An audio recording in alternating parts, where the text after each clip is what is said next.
Hello mga guys, welcome back to my channel, Just Automotive mga guys. Lunes, meron tayong rito, dumating dito na Isuzu. Ang issue po nito mga guys ay yung o-ring po ng ng power steering po, malutong na. Tumulo po yung yung ATF. Tinuluan yung alternator, nag-short yung alternator. Tumilaw yung alternator sa dashboard, nag-lowbat, na-damage ang alternator. Yun mga guys, check muna natin. Tapos ito, EGR cleaning tayo rito. Yung EGR, ililinis natin yan. Tapos yung turbo, papakalas natin yan. Ilinis din natin po ito.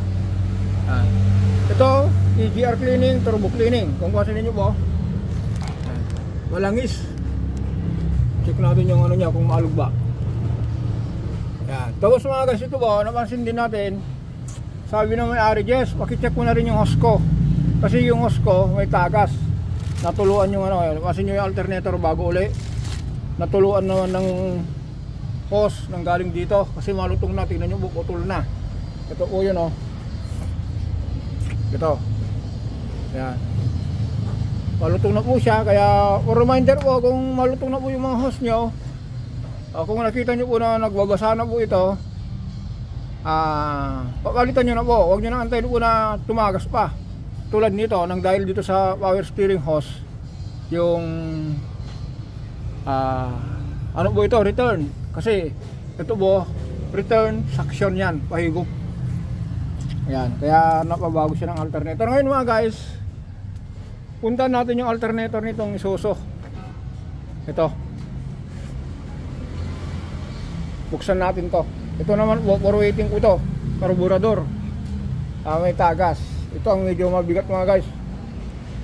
Ito. Yung Raptor. Kaya sabi niya to rin yung may-ari nito, Jess, waiting ka lang dyan. Pasensya na. Ito tayo na mga guys.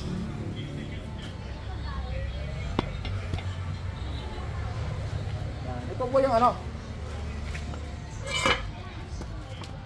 ito po yung alternator ng Isuzu, kaya buksan po natin to. 8. Yun.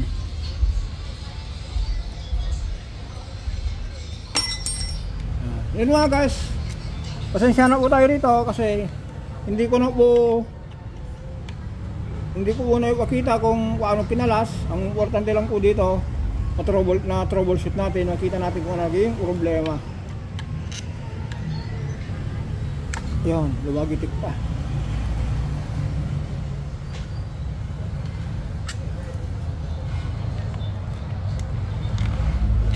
Ayun, yan, nakita nyo mga guys. Basang-basa ng oil. Ayan ayun po. Pagkalasin natin itong carbon. Check natin kung sir, paano? Paabot nga na yung Phillips screw.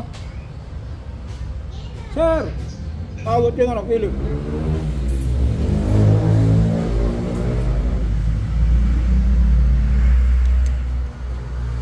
Yun.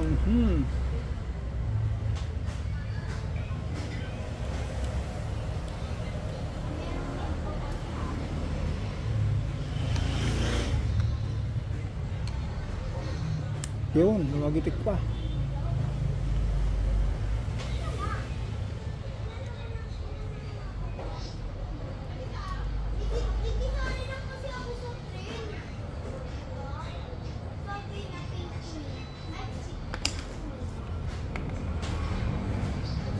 Ayun. Pansin nyo mga guys, wala na yung carbon niya, udpod. Kaya yung ilaw nito, para mailawan natin.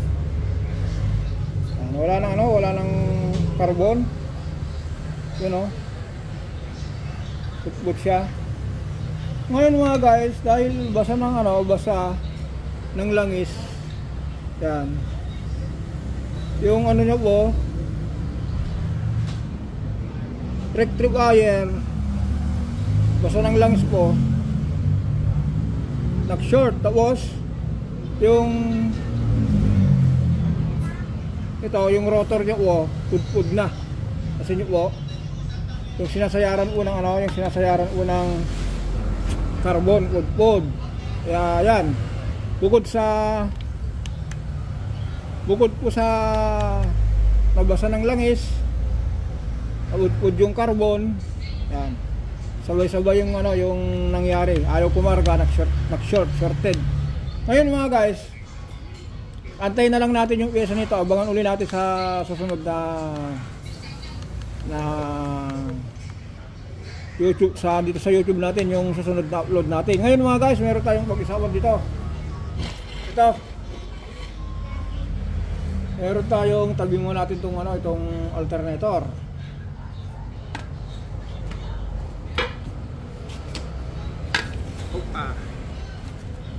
Tabi mo natin yung alternator.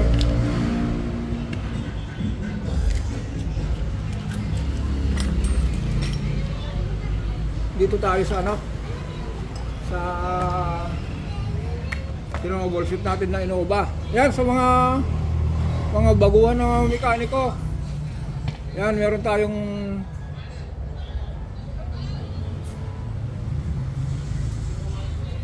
tayong ginawa kasi dito na nakaraang araw. Hindi na natin nung tinotroubleshoot natin, hindi na natin na i-video dahil nakita nyo naman po tayo nag-video, tayo ang gumagawa, kaya wala tayong taga-video. Ang ginawa ko na lang mga guys, tinutukan ko na lang yung problema. Tinoubleshoot natin sa pamamagitan ng ng tester. Ito sa tester. Kasi mga guys, katulad nito ay gawin natin on natin ito. Yan. Ilagay natin sa auto.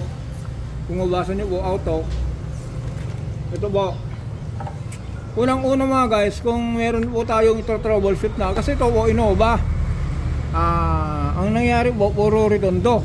Kung redondo mo, normal yung cranking, kaya lang ayaw mag-start. Ulitin natin mga guys kaya nga po hindi ko na ipakita yan dahil tuliro tayo ng araw na yon. Nag-troubleshoot tayo dito sa shop na meron tayong problema. Kasi naisabay yung problema natin sa kabiyak natin na hospital.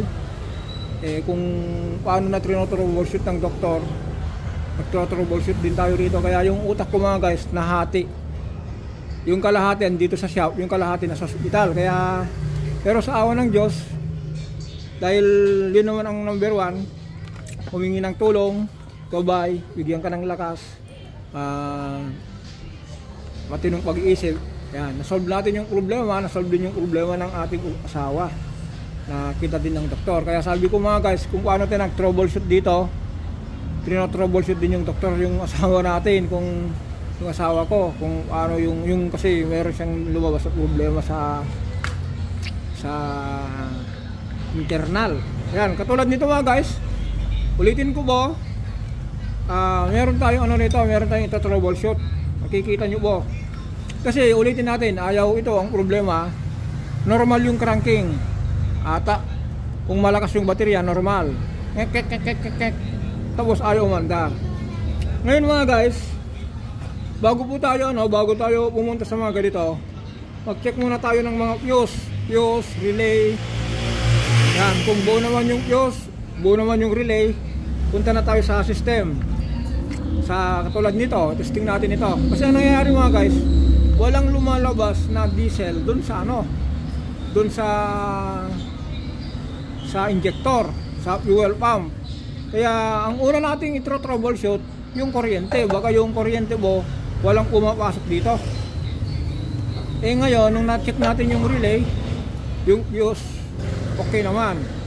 Ang ginawa natin ngayon guys, kinalas natin yung suction control valve. Tinesting natin. Ito po, sinupply natin ng negative positive. Lumalagitik naman yung lumalagitik naman po yung yung suction control. Ibig sabihin mga guys, buo. Yan, kung buo yung suction control, dito na tayo sa wire. Ngayon ang gagawin natin mga guys, sa wire naman, ang gagawin natin, punta tayo sa ECU. Bunutin natin yung wire dito sa ECU. Lumbawa po ito. Yan. Bunutin natin to. Kung binunot natin yan, hanapin natin yung linya ng ano ng suction control kasi andito po 'yon. Ang kulay po noon green, white at saka green, yellow. Ngayon po, testing po natin 'yon. Gamitin natin ng multiple meter. Halimbawa po, doon na tayo sa computer, binunot natin itong socket. Itong socket. Testingin natin yung ano, yung linya ng green. Yan, itong dalawa. Ito po. Yan, testingin natin yan, itong green.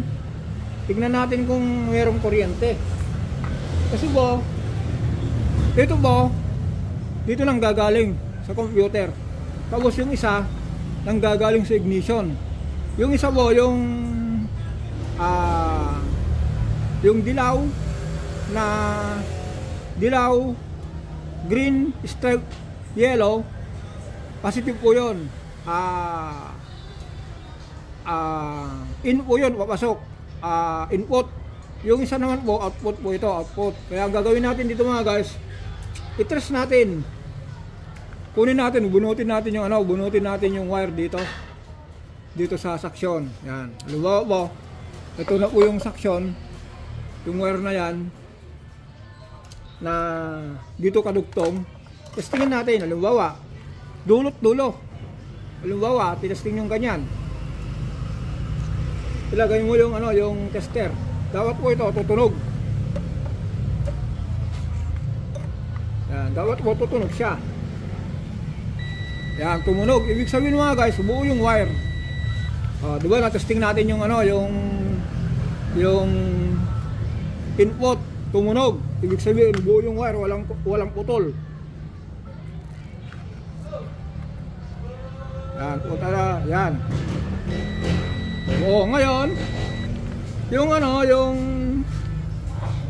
kabila, yung green white, testingin din natin na galing dito.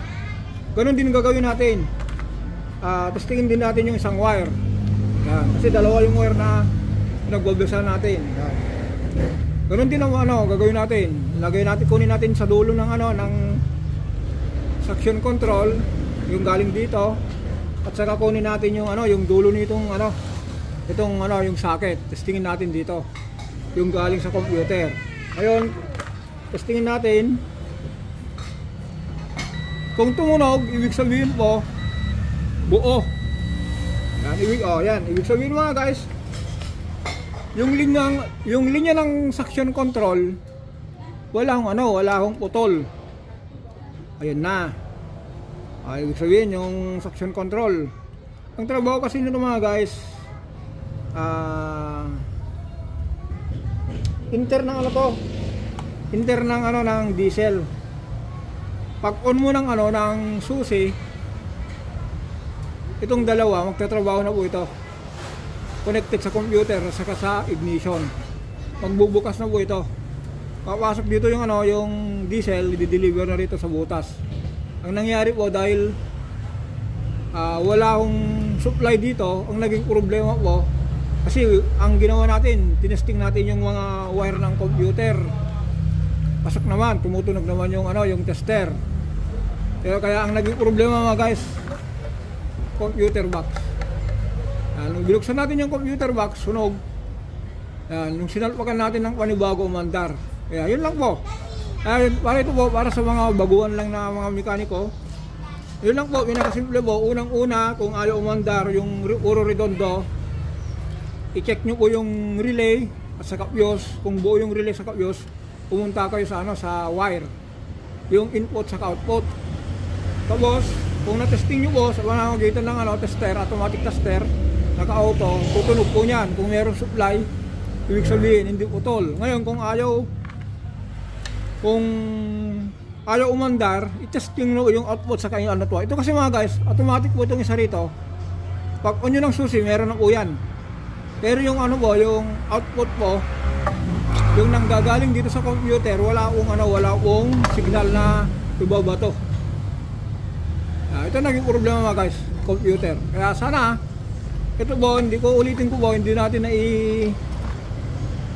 na ipakita kung paano natin ginawa dahil sabi ko nga po, yung araw na yon tuliro tayo nun. Pero trinatry din natin, doon na-solve din natin yung problema. Innova po yun, 2KD engine. Yung D4D, 2KD engine. Normal cranking, pero ayaw start. Kaya yan mga guys. Sana naintindihan nyo po ito. Para ito po, para sa mga baguhan lang. Yan, ito. Dahil basa po ng, ng oil yung sa langis ng power steering, nag-short. Tapos ito, nakutpud yung carbon nya. Yan. Walang natira. Tapos nasira. Yan, kita nyo po, sira. Yan. Ito po naging problema. At yung yung 4M40 po, EGR cleaning at saka turbo cleaning. Kaya sana po sa video ito meron kayong nakuha ang konting kalaman. Bye bye!